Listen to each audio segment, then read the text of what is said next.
ገለ ሰባት ንምንታይ በቐጻሊ ጽቡቕ ውሳነታት ክወስዱ እንከለዉ ገሊኣቶም ድማ ኣብ ተመሳሳሊ ጸገማት ተዓጽዮም ዝነብሩ ዘለውን ኮይኖም ዝስምዖም ኢልኩም ሓሲብኩም ትፈልጡ ዶ? መልስኹም እወ ከም ዝኸውን ኣይጠራጠረን እየ። ናይ ኩልና ሕቶ ስለ ዝኾነ ሬይ ዳልዮ ዝተባሃለ ጸሓፊ እቲ ፍልሊ ዕድል ኣይኮነን እንታይ ደኣ መትከላት ወይ ድማ ፕሪንሲፕላት እዩ ይብል። ሬይ ዳልዮ መን እዩ? ሬይ ዳልዮ ዝተባሃለ ቢሊየነር ኣብ ህይወቱ ዝተስሓሓቶ ዝወደቆ ዝሓለፎ ኩሉ መትከላት ወይ ድማ ፕሪንሲፕልስ ኢሉ መጽሓፍ ጽሒፉ ነይሩ። ከምዚ ኸ ይብል ህይወት ማለት ተኸታታሊ ጸገማት ሒዛትልካ እትመጽእ እያ።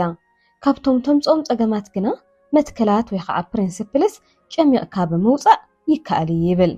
ካብ ውድቀትኩም ካብ ዓወትኩም መትከላት ኣውጽኡ እውን ይብለና። ንምንታይ ወዲቐ ምኽንያቱ ኸይልና ክንሓትተለና ኢሉ እውን ኣበርቲዑ ይዛረብ።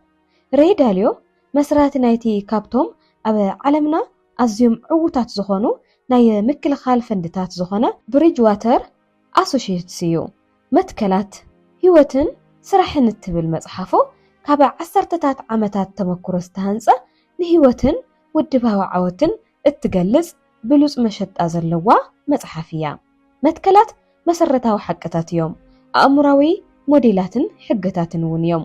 ከመይ ጌርካ ከም እትሓስብን ከም እትመላለስን ከም እትውስንን ዝመርሑ እዮም። ኣብ ክንዲ ብስምዒት ብስነ መጎት ክትዋሳእ እውን ይሕግዙኻ እዮም። እዚ ኣገዳሲ ዝኾነሉ ምኽንያት ከዓ ንሎሚ ነቲ ዝበለጸ ናይ ዳልዮ ማዕቐፍ ክንበታቱና ኢና።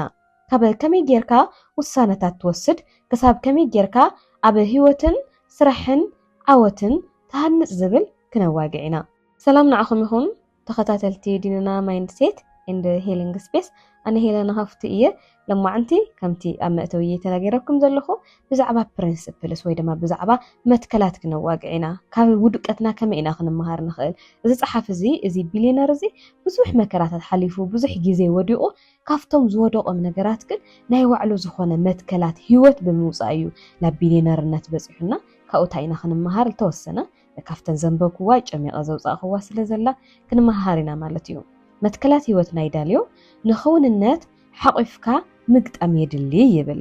ቀንዲ ሓሳቡ ከዓ ንነገራት ከምቲ ትምነዮም ዘይኮነስ ከምቲ ዘለውዎ ክትሪኦም ኣለካ። ተቐባልነት ቀዳማይ ስጉምቲ ምምሕያሽ እዩ ይብል።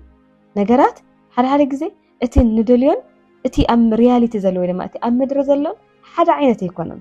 ስለዚ ከምቲ ዘለውዎ ክንቅበሎም ስለዘይንኽእል ኢና መብዛሕትኡ ግዜ ንወድቕና መብዛሕትኡ ግዜ እውን ናፍቲ እንደልዮ ነገራት ዘይንበጽሕ ማለት እዩ።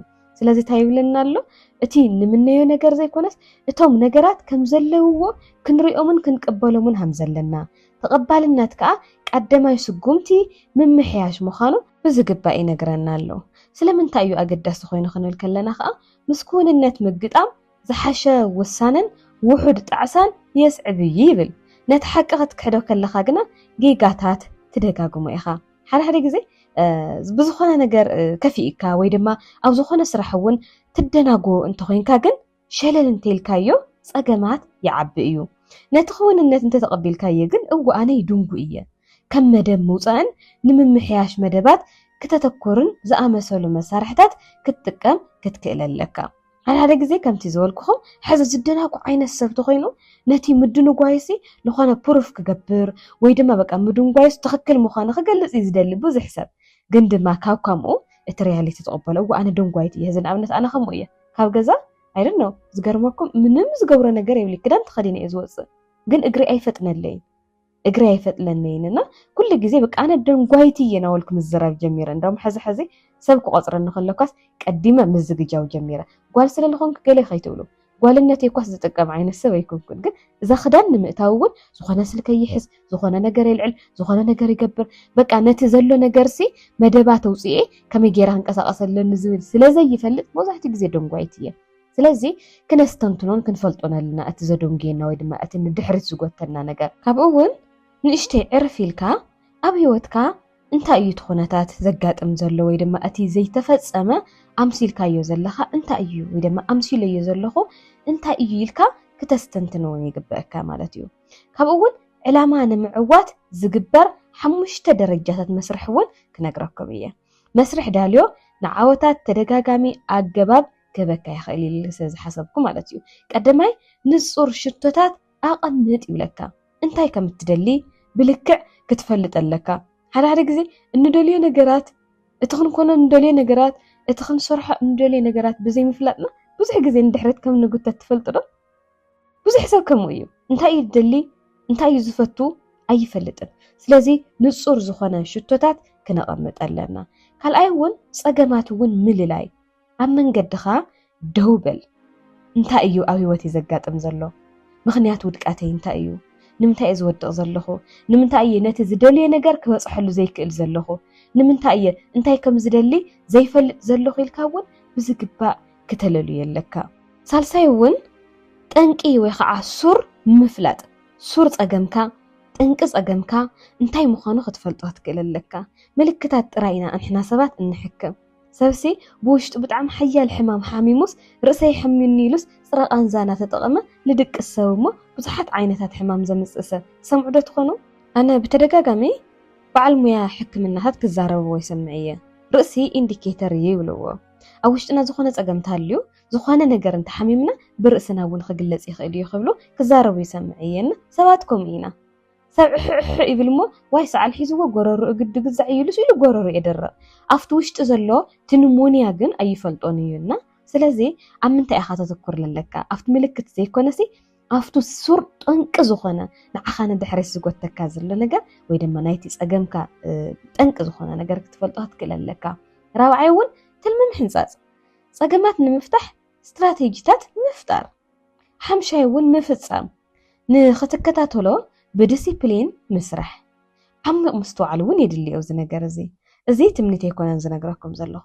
ስርዓታዊ ኣቀራርባ እዩ ዕውታት ሰባት ይፍትኑን ይዕቅኑን ይለማመዱን ይወድቁን ይለዓሉን ንኣብነት ዕላማኻ ብቕዓት እንተኾይኑ ካብኡ ዝዓግቱኻ ልምድታት ብምልላይ ይጀመር ጠንቂ ረኺብካ ድማ መደብ ምሕንጻጽ ድሕሪኡ ብቐጻሊ ምክትታል ቃንዛ ክድመር ከሎ ነጸብራቕ ምዕባለ ህይወት የምጽእ እዩ ዳልዮ ካብ ዓወት ንላዕሊ ውድቀት ከም ዘምህረና ይኣምን እዩ ዳልዮ ብቻ ኣይኮነን ንሕና ክርስቲያናት ኢና መጽሓፍ ቅዱስ ተንብቡ እንተደኣ ኮይንኩም ብዙሕ ሰባት ካብ መከረኦም ዝተልዓለ ብዙሕ ዓወታት ሒዞም እዮም ብዙሕ ዓወታት ድማ ጨቢጦም እዮም ስለዚ ኣብ ህይወትና ዘጋጥሙና መሪር ዝኾኑ ተመክሮታት ቅኑዕ ዝኾነ ኣስተንትኖ ብዝግባእ ነስተንትንና ንሓስበሎም እንተኾይና ዕቤትና መምጽእ ዘይተርፍ እዩ ብዙሓት ሰባት ግን ዝኾነ ውድቀት ዝኾነ ኣብ ህይወትና ዝኾነ ብቻ ኔጌቲቭ ነገር ወይ ድማ ዝኾነ ለሰናኽል ነገር ከጋጥመና ከሎ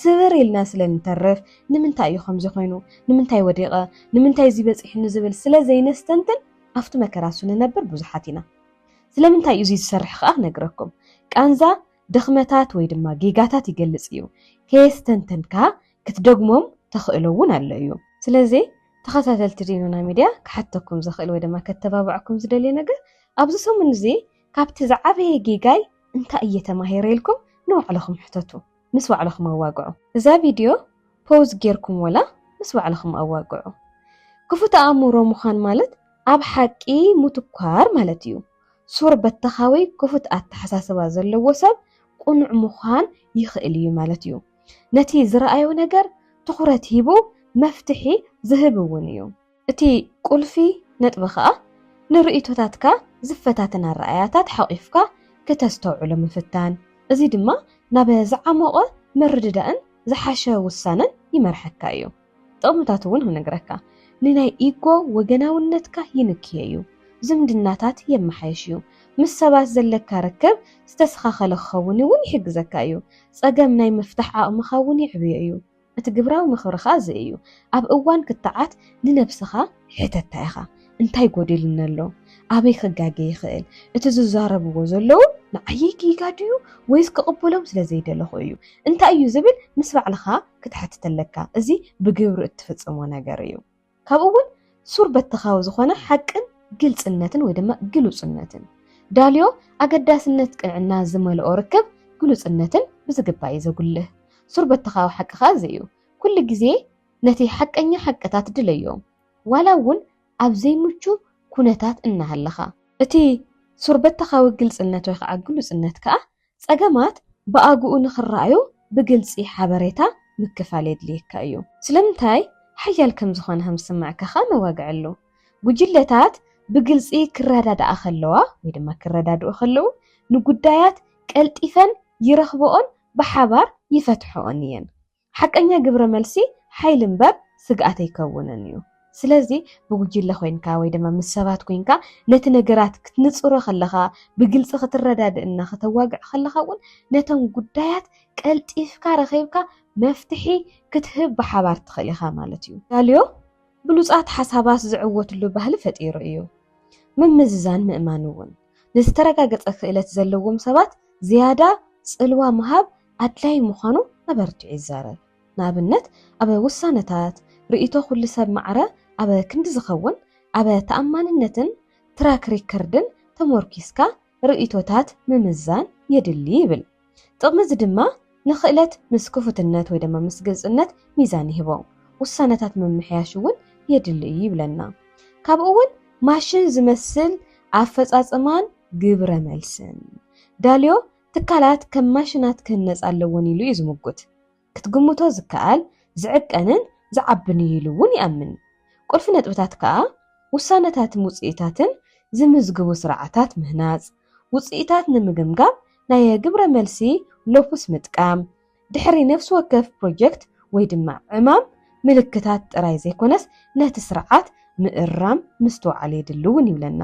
ኣብነት ሰሙናዊ ምዕባለኻ ተኸታተል፣ ድሕሪኡ ውጥንካ ብመሰረት ውፅኢት ኣዕርዮ ኢሉ ይብለካ ማለት እዩ። ካብኡ እውን ህዝብን ባህልን ዳልዮ ንባህልኻን ክብርታትካን ዝስማዕማዕ ትኽክለኛ ሰባት ምቑፃር የድሊ ኢሉ እውን ይኣምን። እቲ ቀንዲ ሓሳቡ ከዓ መብዛሕትኡ ግዜ ክእለት ክመሃር ይከኣል እዩ። ባህርን ምስ መትከላት ወይ ከዓ ምስ ፕሪንሲፕላት ምትእስሳር ግን ኣይከኣልን እዩ ይብል። ብመትከላት ምምራሕ ብተደጋጋሚ ርእይቶ ምሃብ ንጹር ትፅቢታትን ናይ ሓባር ዕላማታትን የተባብዕ እዩ። መጠቓለለይ ንእሽተይ ክብለኩም ዝኽእል ከዓ መትከላት ጥቕስታት ጥራይ እዮም ኢለ ይኣምንን። መዓልታዊ ኣብ ውሳነታት ክንጥቀመሉ እንኽእል መሳርሕታት እውን እዮም። ልምድታት ኣመራርሓን ዕብየትን ምዃኖም እውን ክንፈልጥ ይግበአና። ናይ መወዳእታ መልእኽተይ እዚኣ እያ። ሂወትካ ኣሰሊፍካ ኣብ ዙርያ ንጹር መትከላት እንተስርሕካ ቅንዕና፣ ክፉት ኣእምሮ፣ ኣስተንትኖን ስርዓታዊ ውሳነን ንዓወትን ጽንዓትን መሰረት ትፈጥር ኢኻ። ስለዚ ዳልዮ ወይ ድማ ራይ ዳልዮ ከም ዝበለና ካብ መትከላትና ካብቶም ንሓልፎም መንገድታት ካብቶም ንሓልፎም ናይ ሂወት ስርዓታትና ዝኾነ መትከላት ወይ ከዓ ፕሪንሲፕል ሰውፂና ሂወትና ብዝግባእ ክንመርሕ ኣለና ማለት እዩ።